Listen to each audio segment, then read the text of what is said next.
ये क्या है? मतलब आपने हमें आंखों का कैंसर कराना है, क्या देखना पड़ रहा है ये? क्यों नहीं टिका जा रहा आपसे विकेट पर? क्या इंग्लिश बॉलर्स बम लेके आ रहे हैं? कोई दस्ती बम है उनके हाथों में, ऐसी आपकी टांकें कांप रही हैं। मतलब 171 पर आउट, 103 पर आउट, 110 पर आउट, 384 रन पर 3 मरतबा आप आउट हो गए पूरे। यार खुदा के वास्ते पीसीबी को, आईसीसी को कहना चाहिए कि भाई हमें ब्रेक दे दो, 1 साल हमें ब्रेक दे दो, हम डोमेस्टिक में जाएंगे, सीखेंगे, फिर से वापस आएंगे। अनपेड लीव ले लो 1 साल की। इस शर्मिंदगी से तो बेहतर है कि पाकिस्तान जो है वो 1 साल के लिए इंटरनेशनल क्रिकेट से ब्रेक ले ले। नहीं सहा जा रहा भाई, नहीं, अब बिल्कुल भी नहीं सहा जा रहा। हमने कब बोला आपसे कि ये टेस्ट मैच जीत जाओ? हमने कब बोला आपसे कि ये सीरीज जीत जाओ? भाई यार परफॉर्म तो करो, कोई फाइट तो करो, कोई उनके टारगेट तक तो पहुंचो, उनके रन तक तो पहुंचो। मीलों दूर हो आप आउट हो रहे हो। मतलब कोई जिम्बाब्वे की टीम भी इस तरीके से आउट नहीं होगी, वहां पे अफगानिस्तान की टीम भी इस तरीके से आउट नहीं होगी, नेदरलैंड स्कॉटलैंड की टीमें भी इस तरह से आउट नहीं होगी जिस तरीके से आप आउट हो रहे हो। आपके 5 टॉप के सीनियर बैटर्स ऐसे आउट हो रहे हैं जिन्होंने कभी टेस्ट क्रिकेट में बैटिंग ही नहीं की, जिन्होंने कभी इंग्लैंड में क्रिकेट ही नहीं खेली। यार 290 पर बॉलर्स ने आउट कर दिया, 248 पर 9 थे, वैसे तो जल्दी आउट कर देना चाहिए था 250 से अंदर अंदर, लेकिन 290 चले, हो भी गया। अरे भाई कोई 590 थोड़ी हो गया, 490 थोड़ी हो गया। इस तरीके से आपकी टांके कांप रही है। मतलब हमारे 14 ओवर में 16 रन थे। उस वक्त मैंने ट्वीट किया था कि भाई अगर इस अप्रोच के साथ जाएंगे तो आपकी टीम 150 भी नहीं स्कोर कर पाएगी, और आपकी टीम ने नहीं किए। वो अजान अवैस उस बच्चे ने इन सीनियर बैट्समैनों को बताया कि भाई बैटिंग कैसे होती है। रिजवान से खेला नहीं जा रहा है, सऊद शकील साहब को पता नहीं, शुरू के 16 टेस्ट मैचेस में डॉन ब्रैडमैन थे, अब कॉटनी वॉल्श बन गए, बल्ला नहीं संभल रहा उनसे। अब आप भी जरा पाकिस्तान की इनिंग्स का हाल देखें।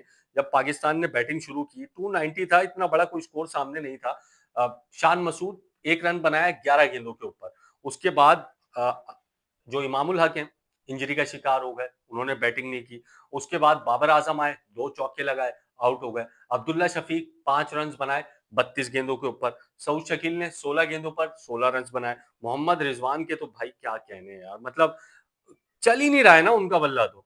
मोहम्मद रिजवान 7 रन 20 गेंदे, सऊद शकील 16, बाबर आजम 8, अब्दुल्ला शफीक 5, अजान अवैस 46, शान मसूद 1। उसके बाद हमारी टेल तो मतलब ऐसा लगता है इनको बल्ले पकड़ना नहीं आते यार। इतनी बेसिक आपको बैटिंग तो आनी चाहिए कि कम से कम आप 40, 50, 30, 35 रन तो अपनी टेल के साथ ऐड कर लें। Ali Usman 1 run, Khurram Shahzad 1 run, Mohammad Abbas 2 run, Mohammad Ali 3 run, Imamul Haq absent hurt. अब इसके बाद जो इंग्लैंड के फास्ट बॉलर हैं, ऑली रॉबिन्सन 4 विकेटें, जोफ्रा आर्चर 3 विकेटें, जॉश टोंग 2 विकेटें। अब इंग्लैंड को बढ़तरी मिली है 180 रन की पहली इनिंग्स में। आपने ये टेस्ट मैच कम से कम मैं आपको बता रहा हूँ 250 से ज्यादा रन से हारना है।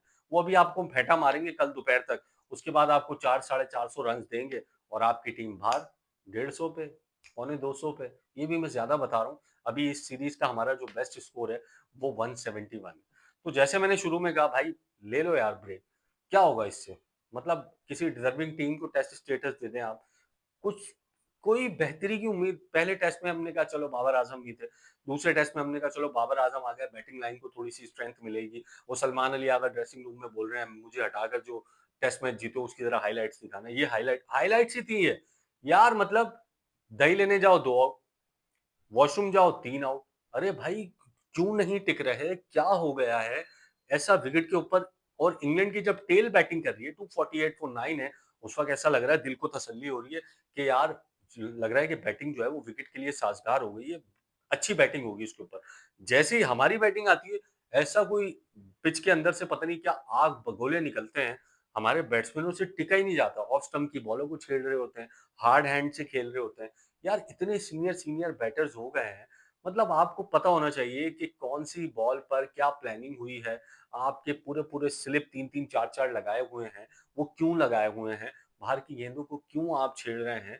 जो बैट बॉल है उसको इंतजार करो, उस पर रन्स करो, दैट्स इट, सिंपल क्रिकेट है। लेकिन पता नहीं हमारे बैटिंग कोच, पता नहीं हमारे बॉलिंग कोच, पता नहीं हमारे हेड कोच साहब ये सब कर क्या रहे हैं, कुछ समझ में नहीं आ रहा। मतलब आप ये कह रहे हैं ना कि मुझसे या किसी और से भी, यार कोई तजवीज तो दो, कैसे सही होगी पाकिस्तान की टीम?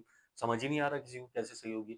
आपने बैट्समैन चेंज कर लिए, आपने बॉलर्स चेंज कर लिए, हेड कोच चेंज कर लिए, कप्तान चेंज कर लिए, बाबर आजम को तीसरी बार आपने कप्तान बना दिया। समझ ही नहीं आ रहा किसी को ये होगी कैसे सही, इस टीम का हल क्या है? मुझे तो एक ही हल नजर आ रहा है, 2026 चल रहा है, 2028 तक का ब्रेक ले लो।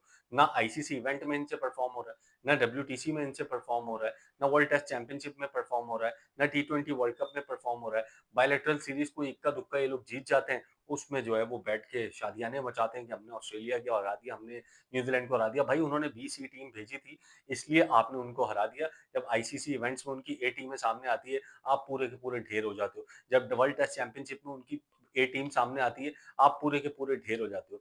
सो मुझे तो अब कुछ भी समझ नहीं आ रहा है, मतलब बोले क्या बंदा, म्यूट पे रख के बस देखता रहता है, विकेटें ऐसे गिर रही हैं पाकिस्तान की, कुछ कहने को अल्फाज नहीं है, कुछ तज्जिया करने के लिए नहीं है। वही सेम मिस्टेक्स, वही सेम हरकतें, वही सेम तरीके से आउट होना। अब पाकिस्तान, वैसे स्टीव ब्रॉड ने अब सही कहा था भाई, अब तो ये नजर आ रहा है कि 3-0 से पाकिस्तान की टीम हारेगी। अब लॉर्ड्स टेस्ट मैच हार गया, लॉर्ड्स में ही आपका चांस था, इसके अलावा आपका चांस भी नहीं था। यहाँ पे आपको थोड़ा सा मार्जिन मिल जाता है जीतने का, इसलिए 2016 में भी आप जीत गए, 2018 में भी जीत गए। अब जो तीसरा टेस्ट मैच है उसमें आपको कोई मार्जिन नहीं मिलेगा, इससे भी बुरी शिकस्त होगी आपको, और 3-0 से पाकिस्तान की टीम हार जाएगी। 9वें नंबर पर तो वैसे ही हम, इससे ज्यादा अगर कोई टीमें होती, 17-18 टीमें होती वर्ल्ड टेस्ट चैंपियनशिप में, तो हम अल्लाह के हुक्म से 17-18वें नंबर पे होते। जो हमारी हरकत है, जो हमारी बैटिंग है, यार इतनी पैथेटिक बैटिंग दुनिया में इस वक्त किसी भी टीम की नहीं है। इवन जिम्बाब्वे की, इवन स्कॉटलैंड की, इवन नेदरलैंड की, even Papua New Guinea, Italy Italy जो भी नई टीमें आई हैं अभी, इन सबसे पैथेटिक बैटिंग है पाकिस्तान की, जिनसे ऑफ स्टंप की बॉलें नहीं खेली जा रही, जिनसे लाइन में आने वाली बॉलें पैड पे खा रहे हैं। एक लड़का जिसने पूरी सीरीज में, अभी इस पूरी इनिंग्स में सिर्फ और सिर्फ 46 रन बनाए। अच्छा, ये कितने बैट्समैन हैं जो डबल फिगर में दाखिल नहीं हुए? एक शान मसूद, दो अब्दुल्ला शफीक, तीन बाबर आजम, चार मोहम्मद रिजवान, पांच अली उस्मान, छह खुर्रम शहजाद, मोहम्मद अब्बास सात, मोहम्मद अली आठ।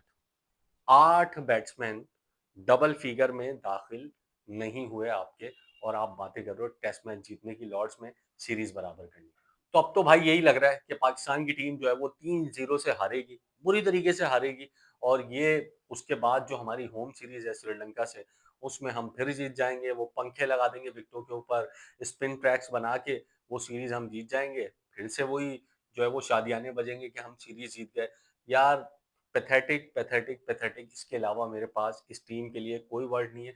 और हर, जैसे रविंद्र राजा ने कहा है पिछले टेस्ट मैच में, कि हर गुजरते टेस्ट मैच के साथ, हर गुजरते वनडे के साथ, हर गुजरते टी20 के साथ, फैंस जो है वो पाकिस्तान की क्रिकेट से दूर होते जा रहे हैं। और अगर यही परफॉर्मेंस रही तो आपको हॉकी की तरह कोई पूछने वाला नहीं होगा।